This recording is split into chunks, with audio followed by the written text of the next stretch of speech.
Today we got Damien Slaven from Soltek Energy. And Damien, thanks for to come to the podcast. We do have a little ritual here first. Before we get into it all and hot water and all these things, could you please touch my ball? Thank you. That gives us the right vibe. We're ready to go. So Damien, tell us, how did you get in the industry? Were you an electrician? Did you just love solar? What's going on? First started off as an electrician, been an electrician before solar, about 20 years as an electrician, and fell into the journey of solar. Tell me the journey of solar that you started. 2007, what happened there? 2009, 7s was the 1 kilowatt system for 10,000. Then we went up to the 1.5s. Then we started seeing the 5s come into action. And then all of a sudden, a lot of the cheap and nasty companies were doing the 6.6s on a 5 kilowatt inverter. That was a lot of the rage for roughly around about, I'd say, good 5 or 6 years. And then we've just started to see it creep. Over the last 12 months, we've seen people go from 8s, 10s, now up to your 13s. Even some of the larger houses looking at the 20s. So you're basically saying now fill your roof up as much as possible with solar? Do it once and do it properly. Right. There's nothing worse than coming and looking at a house that's had one system on it. The panels have changed over the next couple of years. So they decided to add another 5 or 6 kilowatts, and it looks completely different to the other. It makes the house look, it lessens the look of the house. Right. Now, what about if you still have a 1.5 kilowatt system stuck right in the middle of the home? You get there and they want now an extension. Do you keep that system or what? No. It's take the system off, recycle the panels, whole new system and start again. It's not worth spending good money on an old duck. Right. Got it. Old duck. Now, when you say to people, look, fill your roof with solar because you really need the biggest possible system, what about the south side? Yeah, the south side's quite interesting. I have no problems with the south side. I think people that have got large air conditioning bills and they're doing pool heating, the south side's ideal. There's no difference between the south side and the north side in summer. Your south side is just a lot less production in the winter. So people and let's face it too, where is the sun when the energy prices are at its peak? Their peaks are at between 2 o'clock and 8 o'clock. That's when they're paying the most amount of electricity. Where's the sun in summer on the south? It's on the southeast. It's on the southwest side. Got it. So you're saying, but is it allowed to put it on the south? There's nothing stopping you putting it on the south. Right. So your golden rule right now is put solar all over your roof, biggest possible system, because when EVs are coming, you will need that extra electricity. Exactly. I've never seen in the industry now for 15, 16 years, I've never seen a system installed that has been too large. Right. Because when the teenagers grow up, they wanted more. Got it. All right. Now, in terms of your company, there is lots of solar companies out there. Yep. Why would I want to pick Soltek? It's about, we've been around for 15 years now. We give a 12-year warranty. We can back that up. What, you mean an install warranty? Installation warranty. We can back that up. The amount of times I have people ring me up and they say, can you come and fix my system? My inverter's not working. And I said, how old's the system? Oh, it's 1 or 2 years old. I said, well, isn't why are you contacting me? What about the original installer? Oh, they're no longer around. I get that twice a week. You've got to care for the work that you do, the panels you install. You've got to know the warranties that are behind the panels. You've got to be able to speak to the manufacturers. It's not just about going to a distributor and buying the cheapest thing off the shelf, installing it, wiping your hands of it, and walking away. Like I said, we've done 15,000 installations, and that's 15,000 customers we've got out there that we have to look after and warrant. I mean, we don't get it right all the time. We're going to be straight, but we're trying to get there as much as we can. We haven't folded up. We're still here after 15 years. But now the matter gets also more technical nowadays, the installs. Things that could go wrong actually potentially multiply because you got more electronics, you got more complicated gear. Or is the gear become more reliable? What's the story? Anything that comes on a boat, on a ship, it's bouncing around all over the place. It's electronics. You're still getting the inverters that are dead on arrival. It's who you're buying off that's going to deal with those issues of the inverters when they go wrong. You told us about companies who buy cheap gear, deliberately a couple of years later closed their door. They gave long warranties, but they're not around to support it. And how many of those do you see a week? 2 to 3 a week. Right. Phone calls at least. And the end customers, did they realize that they went down the jungle path by going with the cheapest solution and they are disappointed? Or are they gamblers or they were just ignorant? People don't do their homework. The amount of times I get people that ring me up and say, oh, my system's not working. And I say, okay, what type of inverter is it? I don't know. What type of panels are they on your roof? Well, I don't know. They've spent $10,000 on a system and they don't even know what they have on their roof. I'm sure if they spent $500 on a watch, they'd know what type of watch it is. So you're saying you do have to do your research and your homework? Absolutely. And even call the panel manufacturer. See, let's try and say, call a panel manufacturer and see how you're going to claim your warranty. Is the panel manufacturer going to answer the phone? Is it going to be in English? Is it going to be a call center in the city? And then they'll forward you over to somewhere else? Yeah. No, I've seen it all. I've seen a fair bit of this. So we've established you get 2 to 3 calls a week from people who bought a cheap system. 2 or 3 years later, it stopped to work. Their manufacturer is gone. The installer is gone. What do you do then? If the company's still around, the inverter manufacturer, we will attempt to claim under warranty. Some of the inverter manufacturers only pay $150 or $200 to change it over. That's not enough. That doesn't pay for a qualified, accredited installer or an electrician to go out there spending, half an hour in the truck, half an hour to get to the inverter. It's an hour and a half turnover. Plus, you've got all these other ongoing costs and the office and the paperwork chasing the warranty. So if it hasn't been installed by Soltek, we will charge an extra on top of that money. But these customers were already a bit of tight asses in the first place. How are you going to handle that? I hate to say it, you choose, you lose. Meaning, if you buy cheap, you're gonna pay for it twice, as you used to say, Marcus. What is it? The cheapness of the cheapness of a good deal leaves a sour taste in your mouth when it all goes bangs up. Exactly right. That saying always sticks in my head when I hear someone ring up and say, "How come you're $2,000, $3,000 more?" Because we do it properly. We do it properly. Can you knock off 500? Can you knock off 1,000?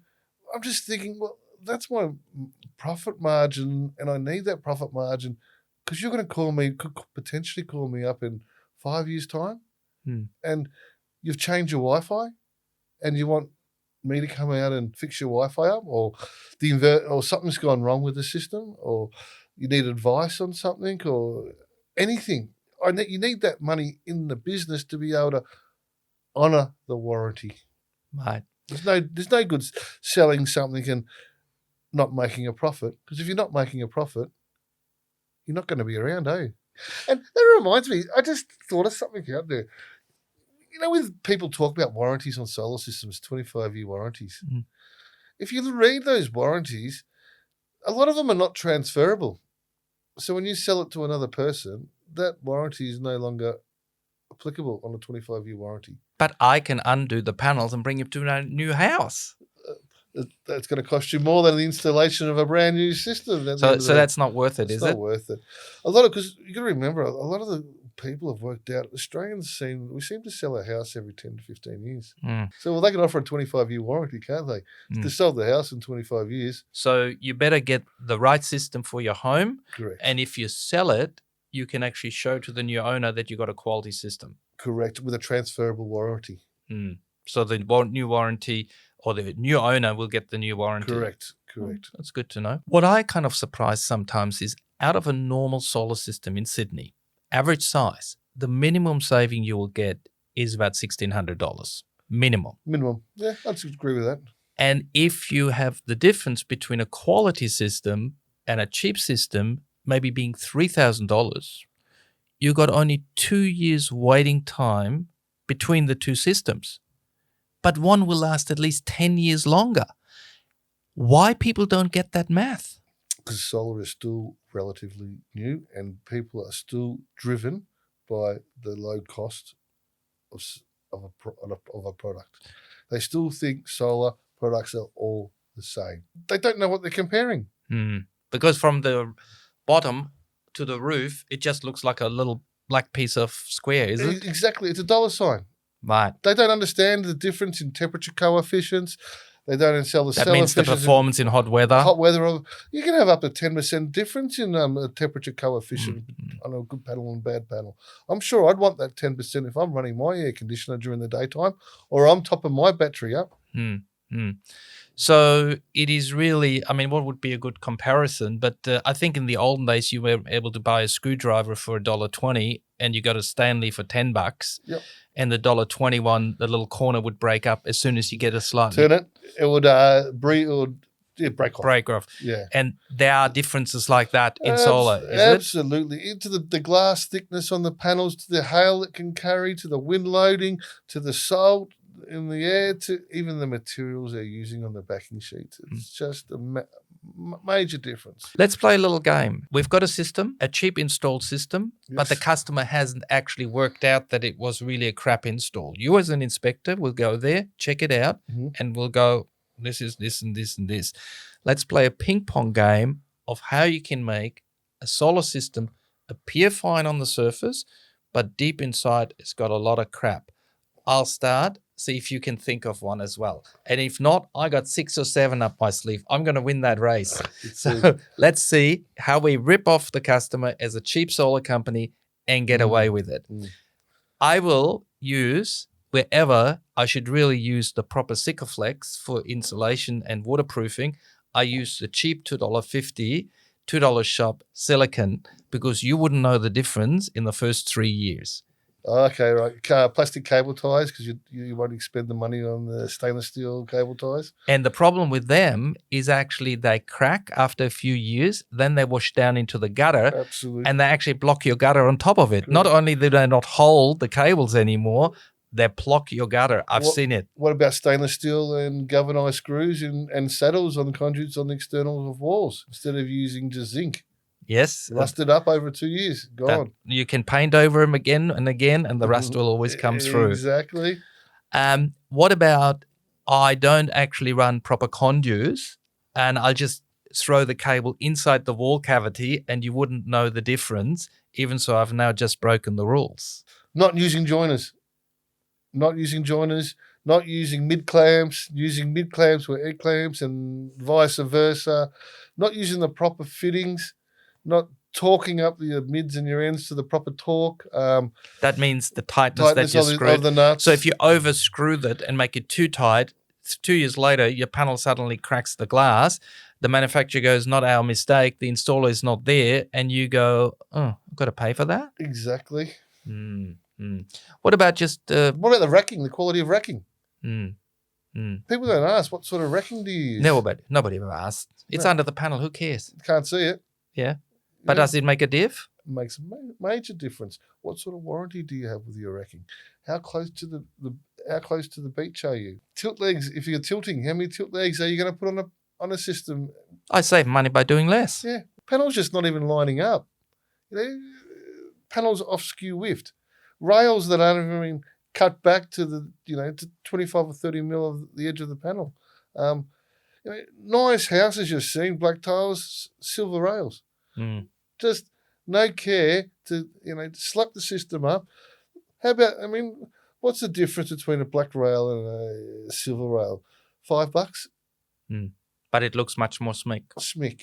So what's the option with black nowadays? If I've got a black house, a nice house, black roof, what are my options? Black rail, black panels, all black rails, everything black. Even to the point of the if you're using isolators, even to the aluminium guard on the isolator being black. How many solar systems do you see running around and having still blue plastic on their cover? On the isolator cover. It does go into the gutter after a few years. It does. Does that clog up the gutter with the plastic and not going out to the sea? And what sort of animal is going to chew on that plastic cover? What's the role of an inverter and a microinverter? I've heard that. Well, it's very different now. Inverter used to be just inversion of your DC to your AC that we use in our house. DC from the panels, AC to what we use in the house.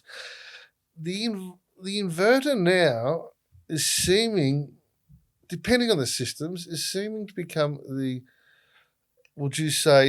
brains of the house now, because that knows how much energy is being produced. So it now knows, well, what can I turn on? I've got all this energy here. How do I release it? What's the best thing? Do I take it to the car first? Do I take it to the battery first? Do I take it to my hot water system first? Which way do I go? So that's the inverter's job's role. It's going forth. That's going to become a major, major part of a house. So the whole brains, thinking, technology in that heart of the system, being the inverter, microinverter, is becoming more and more important. Absolutely. And as we're going towards the smart home? Correct. That's what's linking up with the smart homes. That's going to be the most important part of the house, is going to be your inverter. So would you agree with the following statement? If I now buy a solar system, I'm actually looking at a 10-year relationship with that company who supplies it. Correct. Because I'm going to put the solar in, then I'm going to think about the battery or put it together. Yes. Then I'm going to be the EV. Then I'm thinking, how can I reduce my hot water bill? And I can use the solar with a heat pump to make the hot water. So I'm building it like Lego blocks around my house. And is your company able to supply that? That's what we specialize in. Right. So, and that's the direction that I'm taking the company in at this point in time. So if I actually start a relationship with you, it's one that is likely to be for 10 years ongoing, is it? Exactly. Give me a call. You can always call me. Ask me what's going on. What's new to the industry? What's going on here? What my bills are this still? What can I do to change this? I speak to a lot of architects and a lot of different people. They call me daily. I've got a lot of customers that I've installed for 8 years ago. They still call me up daily just to have a chat. What's new? So I bought a solar system from you and a battery. It's 2 years down the track. I got an error code. What do I do? First of all, with a lot, we would have already let you notify, or we would have had a RMA with a new inverter coming in, or a communications board, or depending on what type of fault it was. So you're saying already sometimes before the customer. Correct. There is an issue. Correct. I see. That's smart. Well, it's proactive. Sometimes, yes, we get systems that are like you're saying, and that's because the Wi-Fi isn't connected to the inverter because they've changed their Wi-Fi router. So normally that will come in. We will try and get you back up onto your Wi-Fi over the phone, and then we can look in and we can look into depending on the inverter, we can look into the data behind the inverter of what's gone wrong. Normally it is a tick the box, click on here, and a new inverter is sent out within 2 to 3 days. And you out there, within a week? Within a week. Because I hear some companies, the cheaper ones, if the inverter fails, it's taken sometimes up to 6 months to replace the inverter. You lose the electricity all that time. Have you heard of that? All the time. All the time. Like I said, because we deal with inverters that are Wi-Fi, and we can actually see, we know more of the times we tell our customers that there's something wrong with their system than they tell us. Right. Which is it's good. So when you actually supply a monitoring service of their system, identifying issues sometimes before they got the high bill. Exactly. Because in the olden days, what really happened is no one knew. They didn't know. Well, they knew when the high electricity bill came and they said, I got solar, but my electricity bill's so high. What's happened? Then they go to the inverter and there's a bit of a red light there and it was dead in the dark. Exactly. But what's happening with you there? Now it's all Wi-Fi. We've gone away from the string inverters. I'm staying more individual panel operation. People want more panels on their roof, like we got back into the question before, and filling someone's house up with roof can be 4 different directions, north, south, east, and west. Right. Can't use string inverters anymore, so we're up. You're down to your DC applications and micro inverters. Now, with those two systems, you're paying a little bit more than a string inverter, but geez, we can tell if a panel's not working. Right. How many systems out there that have been brought over the years, they wouldn't even know if their panels are working or not. So you do, I believe, do a lot of N-phase microinverters and maybe also solar edge. What's the advantage of those? Individual panel operation. If one panel's shaded, so what? Your orientation, you're not limited. You can have panels facing all different directions. Monitoring, we can see what's going on with your system. We can see the voltages. We can see the wattage of the panels. We can detect what's going on with a panel without having to come out there. And if we do have to come out there to check a system, we know exactly where the fault is on which panel and where. You're not pulling a whole system apart, trying to test each panel to see which one's failed. Right. So you use a lot of solar edge optimizers. What's Correct. the failure rate here? Geez, optimizers. In all honesty, this year we have had not one. The optimizer with a 25-year warranty, parts and labour. And, our system's average size is 10 to 13 kilowatts. You're talking 24 panels with 24 optimizers under it. We're doing, 4 to 5 installs a day. That's a lot of optimizers. That's a lot of optimizers. No failure. No failure this year. Good one. No failure, yeah. We've had our bad batch. We've had a bad batch of optimizers, but Solar Edge have been fantastic. Fantastic. Paid for us to come out there, fix it. Paid, and this is what we like about the product. Paid for us to go out there and fix it. Send us out a new optimizer. No questions. Didn't have to prove it to the nth degree like some other manufacturers. Optimizer straight out, straight onto the roof, fixed. So in terms of the end customers that you have service, do you get a lot of word of mouth support? Absolutely, we do. Yeah, that accounts for, that would account for at least 40% of our business. Referrals.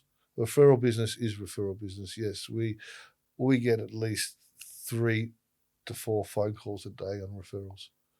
And that's customers that you serviced out of your bunch of 15,000 that are happy with our installations, and then recommend it to their friends, family, etc. Exactly. Right. Okay, I've actually had a friend personally who has just referred her sister, who was had a shark offer of very cheap solar. Yeah. And she actually talked her out of it because she said, you don't want the headaches. Correct. It's the not knowing as well. How do you know if something's going to go wrong? And where do you go if something goes wrong? Well, I go to the company who sold it to me. Are they going to be around, are they? They're going to be around in 2 years' time? They're going to be around in 12 months' time? You're saying because they only made $2.50 profit on my system? Yeah, correct. And they've probably spent that profit fixing up the last system. Look, it's you pay for what you get. Solar, you really do pay for what you get. But it's from an environmental point rather disappointing that we actually let the cheap gear in and made itself dress up as if it's doing the job, really hooking people in with a cheap price. And Australians are gamblers. Yeah. So what do we do about that? Well, it goes back to another one. How many different panel manufacturers did we have 15 years ago? There's 400 that have left Australia over the last decade. I say no more. That should answer the question, shouldn't it? Yeah, but that's a total waste on the environmental side of things. Complete waste. It's landfill. Yeah, but we paid a rebate for it to improve the environment, and the government has let us get the crap into the country, and we actually, in some instances, haven't helped. So what's your advice? Choose wisely. Speak to the manufacturers. Ring them up. Ring up Winnaco. Ring up SunPower. See how you get treated on the phone to them. If they're going to treat you badly when you ring them up, why would you want to buy their product? Well, I don't think I would actually get through to talk to a lot of them. So I don't know if the manufacturers like your advice. But what about if you can't talk to them and if your installer's gone, how are you going to claim a warranty? Yeah, I suppose it's a good point. Do you think Sony, LG, or those companies would turn you away a customer ringing up? No. Okay. I get your point. You've had a company for 15 years. You formed a team. What do you tell us about them? Yes, straight up, we have full-time electricians that work for us. We've got plumbers that work for us. We have subcontractor plumbers, and we have subcontractor solar teams. We've got a variety. A lot of our solar installation teams that are subcontracted that do work for us, they've been with us for 10 years now, or they've developed from people coming within the company. So it's we don't farm it out. I'd rather pay my installation guys a lot more money to get the installation done properly than have someone go out there and completely muck the installation up. You're left there going back there twice and fixing it. The customer's unhappy. But yet, in a nutshell, yes, we've got a variety of different installation teams that we use. What's the typical customer in Sydney nowadays who's looking for solar battery and EV charging? A lot of customers now are a lot of older people. They're coming into retirement. They're working out their finances over the next 10 years in retirement, and they're saying, well, I don't want my electricity bill anymore. I don't want my gas bill anymore. People are scared to turn their air conditioners on. I see ladies that are they're in their 60s and 70s and small house. They've only got a small air conditioning. They want to be comfortable. They've worked their whole life. Why should they have to worry about turning their air conditioner on at 12 o'clock because they're bloody hot? What's the biggest job that you're kind of busy with now? We're looking at a lot of Strata units. A lot of Strata units are, I would say, they've got their old gas boilers in there, and they're looking at changing from gas boilers across to heat pumps, having the heat pump supply the hot water for the building and the solar supplying the electricity for the heat pump itself, for the Strata lights and power, and for Strata EV charging. We're seeing a lot of that inquiry starting to come through. Because really the Strata units in the past have not really been able to adopt solar very easy. So correct. For them, that's kind of nowadays with the gas boiler being very high for the cost, they're now looking at renewables. Is that the game? That's the case. It works quite well with them. You have your because a lot of Strata's got limited roof space. It's quite impossible to put X amount of systems up to how many units are in that Strata. So it's better off to actually have one complete solar system supplying the electricity to the heat pump supplying the hot water throughout the Strata. Right. Now, a lot of Stratas, the nicer blocks, they also do have a pool. So can you help with that? We do the pool. We can look at the pool heating as well. Yes, absolutely. And we can, with certain areas, we can have the pool heat pump and the heat pump for the hot water to be configured with the solar to use the majority of the solar to do the work for the. Let's say I live in a Strata unit and I'm getting this bill for my hot heating for the hot water and for my heating for the pool, and I'm going to say, look, is there a better way to do it? Can you explain to me as a layperson what actually happens? Yes, we will come and have a look at the size of the pool. We will have the pool heating engineers design a heat pump to heat the pool at the temperature that you want it. And then we will look at the hot water system, and we'll come back with a proposal on how to heat the hot water, as well as a solar PV system that will tie in conjunction the pool and the hot water. So the PV solar is creating the electricity to then run the heat pump, who then generate the hot water. And is that any cheaper than doing it with gas? A lot cheaper. In what percentages? You're going to save yourself at least 60 to 70%. Wow, that's a big number. It is a big number. Okay, but then it costs me a bit to put the new infrastructure in. Does it take, how many years it'll take to pay back? We're saying a 4 to 5 year payback at this point in time. But then after that, you basically have your 60, 70% savings ever. Correct. Year. And what are you lasting? 10 years, 12, 15? Oh, you're talking over the next, the heat pumps will keep going for 10 to 15 years. So you're gonna triple your money back over the savings that you've put, over the money that you put back into it. And then the solar will still be there anyway for another decade. Exactly right. So you've still got the solar continuing through. From a Soltech point of view, where's the whole industry going? What's been the changes in the last 2 or 3 years that really, is mind-boggling, and where we're going in the future? I look at some of the products that we install and what they're capable of. It's more of a energy management system now. It's where how you can shift loads to daytime loads. It's about wholesaling electricity power now in terms of, buying cheap electricity at certain points of the day and then selling back into the grid when it's high points in the day. It's about having your pool pump come on during the daytime, so you're not feeding back into the grid and getting negative feed-in tariffs, and your hot water heat pumps are coming on. It's the full home electrification. It's the orchestra. It's everything's linking together. There's companies out there now that are coming out that they're putting in a full protocol of energy management where inverters can talk to different appliances and tell them what to do and how much to use and when to turn off or when to turn on. If, you see, Samsung and SolarEdge doing the deals. They're going to have washing machines come out that are going to, if they're packed and turn themselves on once they hit, say, 2 kilowatts or 1 kilowatt. There's that sort of automation coming into the industry now. So you're leaving the house in the morning, you got your washing machine ready, and when the solar generates a certain amount where you have spare solar, Yep. Your washing machine knows, I can run now and I'm literally for free. Correct. Why is the solar and the smart home undertaking all those renovations of the new protocols? Is that because energy will be so expensive in the future? Exactly. Well, you just have to have a look at an electric hot water system. They used to have off-peak 1 or controlled load 1. It was 12 cents. We've just seen controlled load 1 go up to 28 cents. Wow. So, on a 4-person to 5-person house, now they're talking $1,600 a year just for hot water usage. Wow. So you really got to do something about it. That's what it's all about. They have to. My mum in Europe right now, because of the Ukraine issue and Russia and the gas, is paying $11,000 a year just to heat her home. Wow.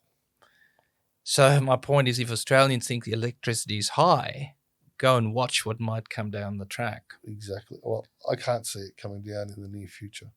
What about batteries? What can you tell me with batteries nowadays? Is the technology there? Is it worth getting one? Higher users? Absolutely. Higher users, the payback is there now for. If you're marrying your battery up with certain energy companies that are around, i.e. Amber, the payback can be up to 4 to 5 years payback on a battery. So you're basically saying that because you allow the battery to be exporting at a time that electricity is very high and you get the benefit of that, at that point in time, you will actually potentially make enough money for the battery payback to be significantly reduced. Correct. The number one question people ask me, are batteries coming down? Or I'm going to buy a battery next year. Well, I don't see it. The demand on lithium with the cars is the same battery that is in the battery on our houses. The more people buy cars, the more demand is still going to be there. And I look at it too and say, well, if you're going to save yourself $1,500 a year by having a battery, is the battery going to come down that much per year as you're saving? I don't think so. So it's like the people who wait for solar and then every year they wait. They're missing out on $2,000. Correct. So and the solar price is not going to come down $2,000 every year.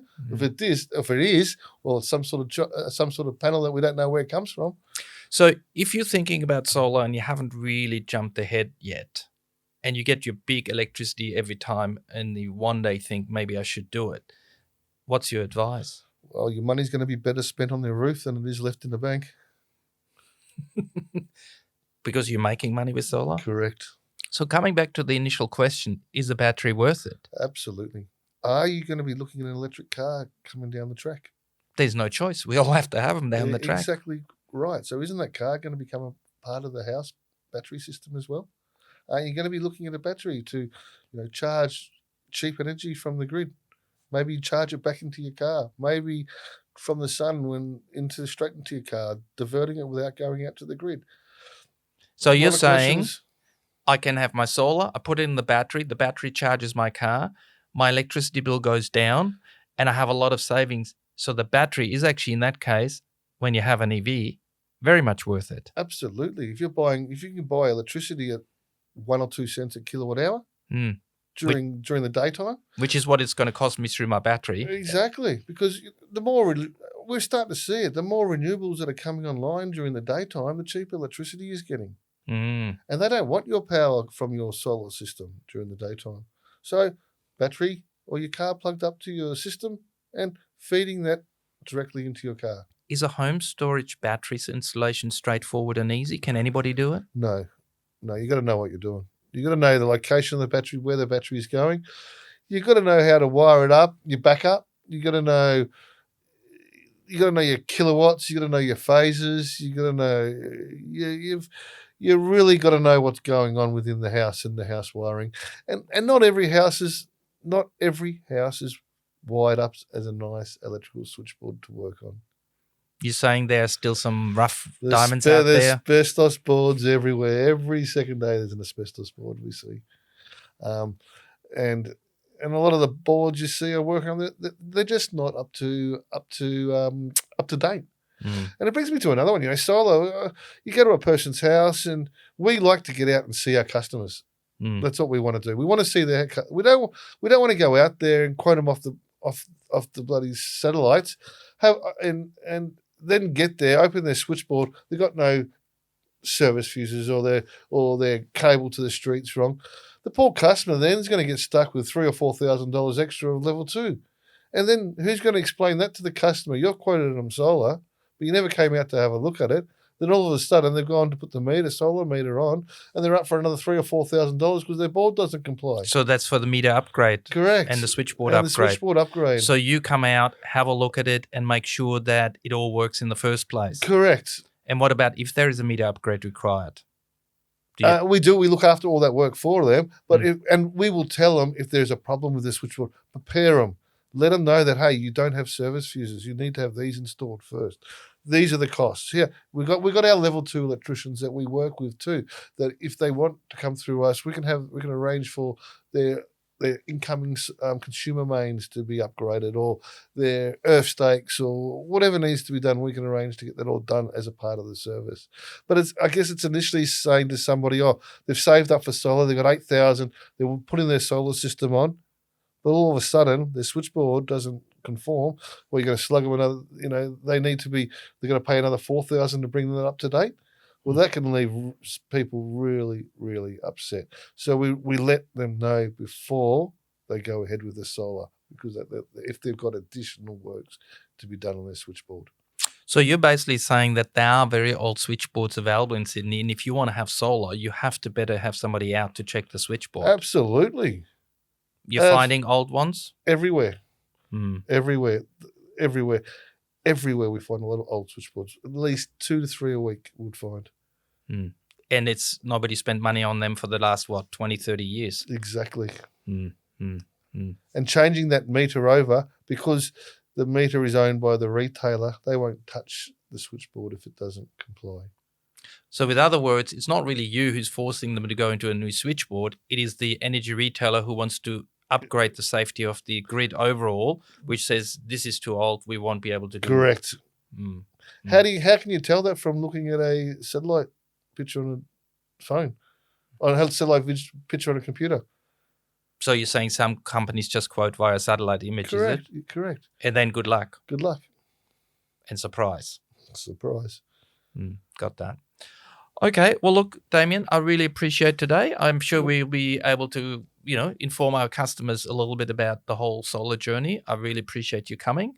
And if you're busy again, 4 or 5 customers a week or a day, you said, you're better off. There's half a day left. You probably still could see 2 or 3. That's exactly what I've got planned this afternoon, Marcus. And thank you for having me. Appreciated the time. Great. Thank you, sir. Thank you. All the best. You too. Want more energy answered? Visit yourenergyanswers.com for quality energy products, tools and calculators, and find your quality local installers. Please support the channel by liking the video, hit that subscribe button, and ring the bell, and check out all our other videos. You're still here? I'll see you next time. Bye.